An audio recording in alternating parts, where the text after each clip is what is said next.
Hey, it's James, Father's Rights and Resources, hashtag how I got custody. Here's a little something about how I like to treat a lawyer when they come on board. I had, initial attorney with 17 years experience I dealt with. The mother had a crazy psychotic attorney the second time around. He had 37 years experience when he came on board. I destroyed him several times. I won some and lost some. Found out that he intentionally lost cases. This is my baby's mom's second attorney that I'm fighting against. I found out he intentionally lost cases on purpose for women clients, and he did it for 20 different clients. One of them sued him for malpractice, and I interviewed a few of them, but he would lose cases on purpose. He would say, "Oh, you poor little thing, I'm sorry you lost. You can come live with me if you want to, and then you can work off your bill, just do some free work in my home office." So he set up a slave labor operation. He had at least two different substitute attorneys that I destroyed a couple times. And then she got another third full-time attorney. So I've dealt with multiple attorneys, worked on many cases where I work with other people. I've dealt with 25,000 cases after I got full custody of my daughter without a lawyer. Like a bunch of people hit me up like, "I don't have $50,000 to fight in court." You dumbass, this whole page is about doing this without a lawyer. Pay attention. Don't complain to me that you don't have money for a lawyer when this whole page is about doing without a lawyer. That's like saying somebody teaching a kid how to drive when they're 16. You say, "Oh, I don't know how to drive. I'm only 16." The whole page is about driving, teaching people how to drive. If you come across this hypothetical example I'm giving you. Anyway, some people are so hopeless. They don't listen to the answers that are right in front of them. They're just so hopeless. They got a dark cloud over them. If you actually care about your kids, you got to actually sit there. You come across somebody like me who actually won in court over and over and over again, and I show you my winning orders. I had a guy who called me and harassed me and left me a voicemail. I called him back. He's like, "I don't even believe you're real. You didn't even win in court." I show you guys my winning court orders.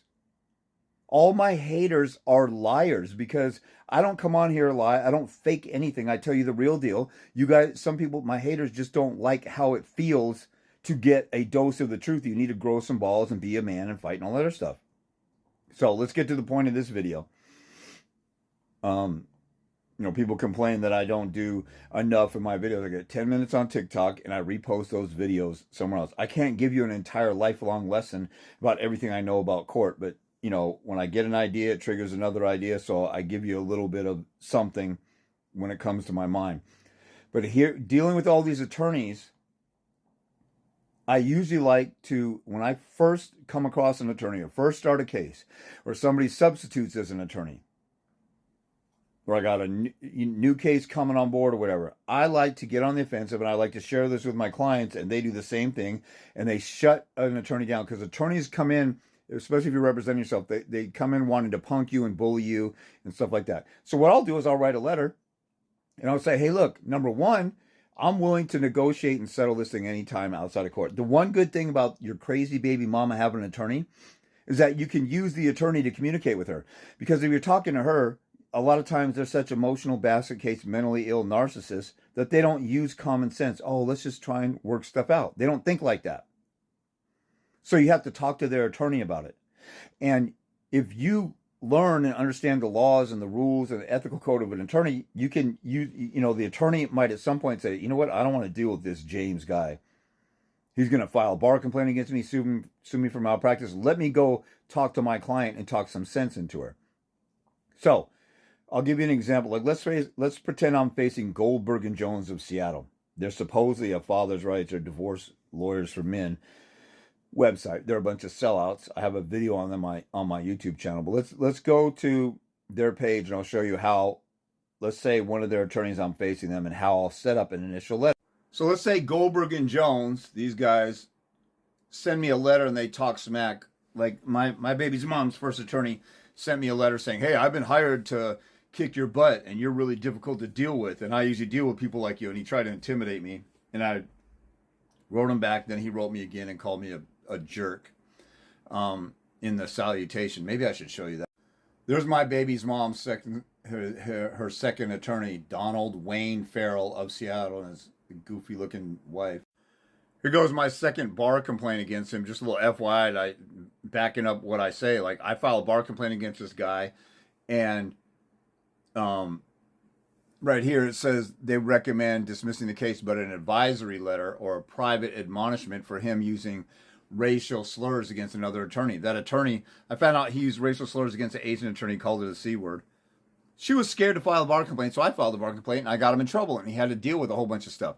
Bar complaints are overwhelming because they got to deal with stuff and go back and forth and write letters and defend themselves, and they might get in trouble. Most attorneys don't even want to deal with this stuff.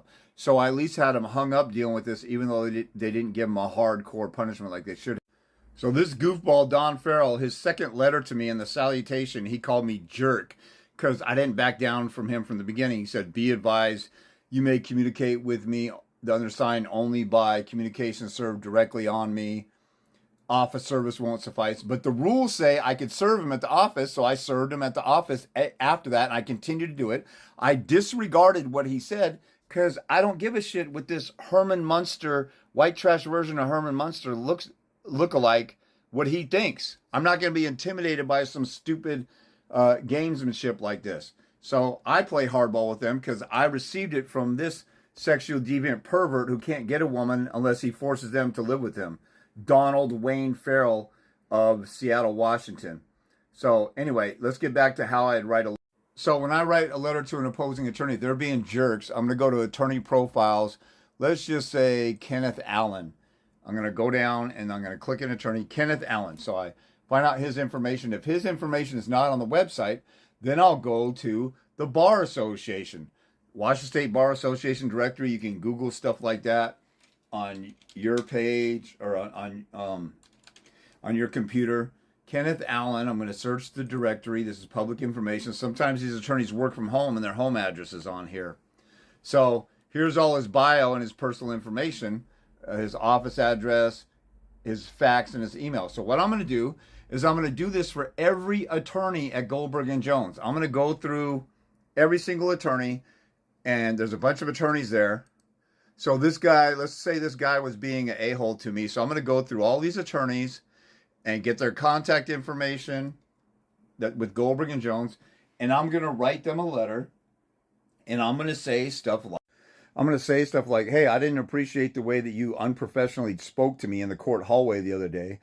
I'm willing to facilitate negotiations so that this doesn't cost your client a whole bunch of money. So I'm telling them that I'm doing their client a favor by offering an opportunity to work stuff out outside of court. Because a lot of these times, if they don't have an attorney like one of these tethering them or controlling them or putting a leash on them, these women will just go crazy and react emotionally.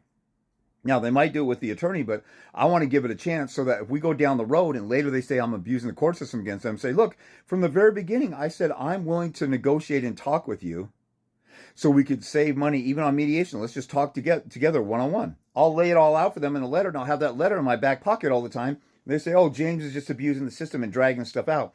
I told them from the beginning I'm willing to talk about anything. They never talk to me about anything. They never negotiate before we go to court. They're the ones being intransigent. So one reason I'll create a paper trail, a lot of you guys will call an attorney or call your attorney or call this person. That doesn't create a paper trail that you can use later. Those conversations don't exist. It's hearsay. So I'll set this up and then also say what you're doing and what you said violates the rules of professional conduct.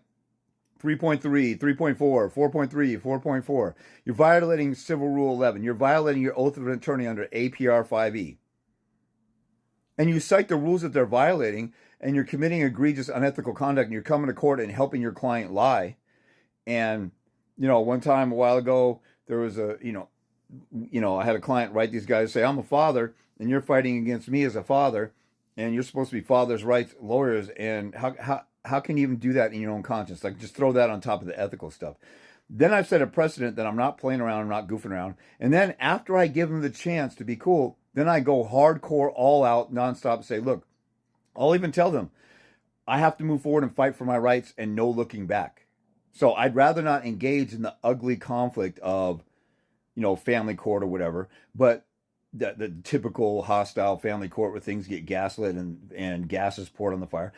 So I'm willing to talk. But if you don't get back to me within 72 hours, I'm going to have to move forward and fight the right way. And if you don't know all about the ethical rules, go to my YouTube channel, type in attorney or lawyer, and search that and find all my videos on how to deal with attorneys.